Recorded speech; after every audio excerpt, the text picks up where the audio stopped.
Okay, my YouTube friends, today we're going to do an interesting article back from actually the 70s and from Sergio Oliva, Mr. Olympia, and it's called Chin's the Key to Greatness. And the interesting thing about this is that it's an entire back routine based on different forms of chin-ups. So I thought that was pretty cool. So, here it's talking about the one simple single exercise and the create the superstar that brought him from just good to awesome, allegedly. Everybody knows that there's tons of different ways that you can do pull-ups and chin-ups, and we'll discuss what the difference is eventually. Here again, it's talking about the emphasis on the need for full top-to-bottom back development in addition to the wide lats. And if anybody had wide lats, certainly it was Sergio, especially when he was at his best.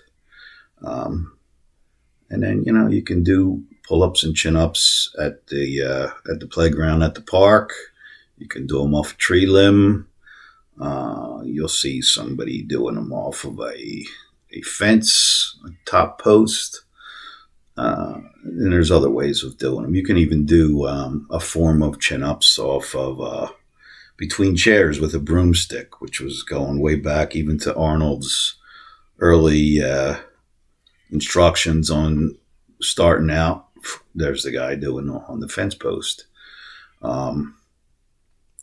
But, again, you can do them on the broomstick between chairs. Again, that's not really a full pull-up, but it's a start. And you can do inverted rows that way, too. And we'll show a gentleman doing those. Here he's talking about Sergio switching over from the AAU to the IFBB, which, of course, is the one that Weeder was involved in. And he was kind of surprised coming in third. Honestly, Larry Scott and Harold Poole, there he is. And obviously he was in really good shape. And he never won a Mr. Olympia. We just covered him. Was a really good bodybuilder back in the 70s. Went into the 80s, but kind of was at the bottom of his career when he got to the 80s. He, didn't really place highly in anything. So of course, here's, Joe telling him how some constructive criticism that his back was a little bit weak in some ways, not so much in the width department. Of course, there he is, the Master Blaster, and that's Harold Poole, and that's Ricky Wayne. So, any article in the old Muscle Builder magazines is going to be largely a Weeder advertisement, as we've discussed over and over. And here's asking, aren't chins just for the lats? On the contrary, with today's advanced Weeder training principles, and of course, some of the other stuff he's going to sell here, you can use chins for any back problem. Now, this is not from a Weeder magazine. This was from a York magazine, Muscle Builder. So Muscle Builder was kind of York's, Hoffman's answer to Weeder's Muscle Builder and Power. As much as I don't love Weeder's constant advertising, they did have better pictures and stuff like that, and good pictures. Most of the training articles in those old Muscle Builder magazines, or Muscle Builder and Power, had a lot of good pictures, which is why I like to use those in the videos more than the others. Although we will also put in a Muscle Builder from, or Muscular Development. I'm sorry, I'm saying Muscle Builder. That's the Weeder. Muscular Development is the the Hoffman version. Now here, of course, is one of the things, and he actually talks about using it. Here it is, Weider weight supporting belt, and conveniently, and also this triangle bomber, which of course Weider sells, and also Hoffman sells, and other people sell. This was actually an ad out of an Iron Man magazine for this particular thing, but it's all the same thing. There he's talking about the chinning bomber. And then he goes into his actual chin variations, and there's only 4 of them, I believe. So he starts out with the wide grip chin, and begins his workout with that, and then he gets a stretch on the bottom. There he is, and obviously, great lats. And he hangs at the bottom on each rep, which is a recommendation to pretty much everybody that does the chin routine is going to give. And he's talking about the lat stretches. He finishes each set of the wide grip chins with stretches, still holding on to the bar, and simply hang and stretch, which that's a great stretch for the back and shoulders and everything. There he is. And of course, he's using a device that they call the lat attachment, which we'll see. And you just hook that up to your basic straight bar across. Also close grip chins. I think close grip chins hits the biceps more, especially chins is when you have your hands facing. Pull-ups are when your palms are facing out. There he is doing the close grip chins, and talking about how it hits minor and major regions of the back.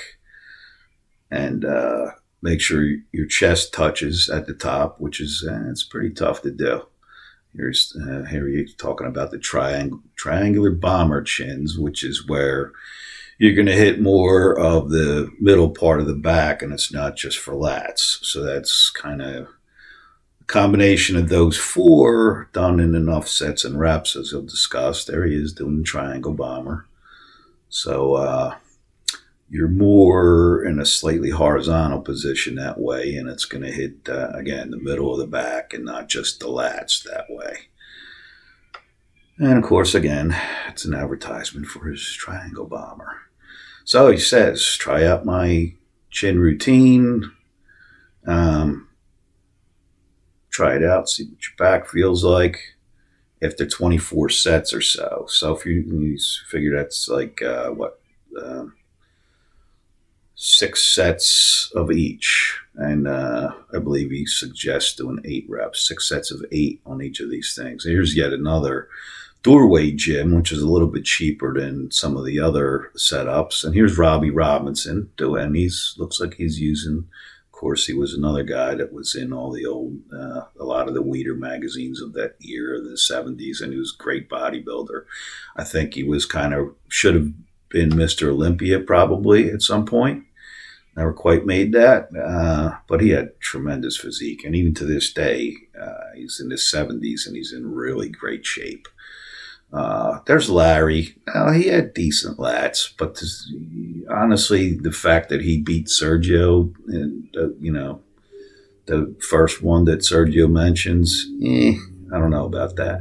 And they also mentioned some of the other greats that had great backs, and of course, John Grimmick has got to be one of them. He was York's poster boy for many, many years. And there, of course, Reeves has a classic physique. Most believe that he was drug-free. I'm not 100% sure, but he could have been. And there's the pro chinning bar, which you're getting a little pricey there compared to the doorway thing, $22.98. And then he has the multi-power, which is basically just a set of pipes connected together in such a way that you could use it for chin-ups and other things. That is Ken Waller, who's another really good bodybuilder from the era. Also looks like he's using that same setup with the lat attachment, and he's talking about doing different grips for chinning triangle. They also mention here, of course, and there's our boy Arnold, who became Weeder's poster boy, as kind of Grimmick was for York and Bob Hoffman. He looks really massive there. It must have been obviously pre-contest when he was kind of in a bulked up stage. Now, here's Steve Stanko, who is a weightlifter, and of course, one of Hoffman's regular writers with the exercise of the month, and that was from a 74 muscular development article. So here again, it is talking about how basic and of an exercise it is. And you know, like even in the military, one of the tests is how many chins you can do. My friend Don Coons, who's got a few years on me, is still able to do 15 or so. And every time he goes to some place where they have that contest, he always jumps in there, and he always does pretty well with the T-shirt or something. Me, not so much. I'm just getting back to it. We'll discuss ways of doing chins and building up to being able to do chins in different ways. Now, here's Maxick, who was one of the old school muscle control guys. Now, that's sort of looks like more of a horizontal type of a pull-up, but I don't know if he's just holding himself there, which, that's going to obviously be good for your strength too. And here's Athleen, who's a more modern guy that I follow from time to time. He's got some pretty good stuff. There he is with he's just got a pipe across chairs to do, you could call it inverted rows, but it's a form of a pull-up. If you want to get really crazy and do advanced pull-ups, you could go as crazy as doing a one-arm pull-up. This is very impressive. There's an older gentleman. This guy's in his 70s here, doing a one-arm pull-up.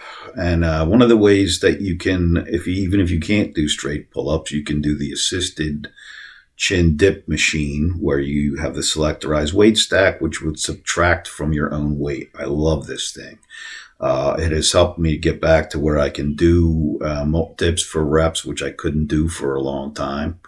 If you don't have that, you can use a band. If you have a rack or just the multi-power type thing or whatever you do your chin-ups on, you can just attach a band, a flat band, and you can wrap it around your upper body. You can put it on your foot, which is going to give it more of a stretch. And do chin-ups or pull-ups with that until you can eventually do regular ones. Now, here's Mike Menser, and Menser you see him there doing like a suitcase or neutral grip style, where your hands are neither in front or facing you or palms the other way, but his hands are outside, like in a suitcase position. And as he says, chin-ups are a great upper body developer, and he talks about using it as part of a pre-exhaust cycle, where you would do biceps supersetted after a set of either palms facing close grip pull downs or pull-ups. Both of which would pre-exhaust the biceps. And you can see Mike has a pretty good back. Had a pretty good back in those days. And here he's talking about doing barbell curls and close grip palms up pull downs, or Nautilus curls and palms up chin. So it's either one would be one of those pre-exhaust sets. Now, another way of making things more difficult and obviously putting the emphasis on your grip is to do chin-ups or even hold yourself up, holding yourself with your hands on the rafters. That's pretty crazy. I can't imagine being able to do that. Now, here's another picture. This is Sergio using the weighted belt for doing chin-ups. So you could just, put a dumbbell on there. Here, again, is the difference between a chin-up and a pull-up is the hand grip position. And interestingly, that article with Steve Stanko, it called it chins, but he had his hands facing the other way, which technically would be pull-ups. It's all pretty much the same. It's a little bit different. again, I think, and they'll tell you that the biceps are emphasized more with the close grip. So that's about it for the chin-up, pull-up article. Thank you for watching, and thanks for liking, sharing, subscribing if you haven't already subscribed. But thank you for those who have. We're up approaching the 2,000. There it is. Chin's the key to greatness, and I'm out.